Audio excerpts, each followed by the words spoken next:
Nel campionato di eccellenza, a parte la festa del Ribera per la promozione in D, è stata una domenica molto interessante per quanto riguarda la griglia dei playoff. Fermo l'Acragas, che aveva giocato in anticipo la scorsa settimana con il Terrasini, c'è da segnalare la vittoria dell'Atletico Campofranco sul campo del Gemini, che se da una parte condanna i biancorosse ai play-out, dall'altra proietta i nisseni a un playoff con l'Acragas che già si preannuncia infuocato.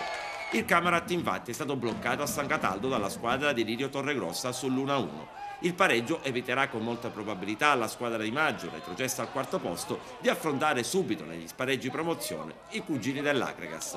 Ricordiamo che c'è poco riposo questa settimana, infatti dopodomani si recupera un'intera giornata con questi match. L'Acregas ospita all'Esteneto la Parmonval, l'Atletico Campofranco riceve la Folgore, il Camarat il Terrasini.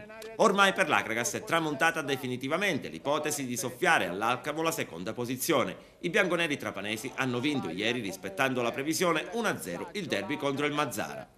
In promozione Raffadali beffato malgrado il passo falso commesso dal Profavara, che ha subito una brutta sconfitta a Canicattì. I raffadalesi di Gaetano Longo hanno impattato in casa contro il Capaci. Per la promozione in eccellenza basta un punto, ma dopodomani i gialloverdi saranno di scena proprio al Brucculere di Favara e si preannuncia una battaglia durissima. Ma in caso dovesse andare male, c'è sempre la speranza di domenica prossima, quando al comunale di Raffadali scenderà lo Sporting Arenella, che non ha più nulla da chiedere alla stagione. Dal calcio alla pallacanestro, la Fortitudo Moncada Agrigento a Reggio Calabria ha subito il terzo stop stagionale.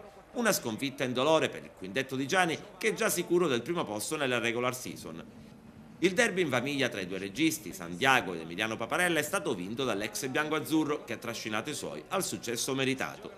Tutta ancora da decifrare la griglia dei playoff. A 2 giornate dalla fine del torneo ci sono diverse squadre che mirano a conquistare un posto al sole.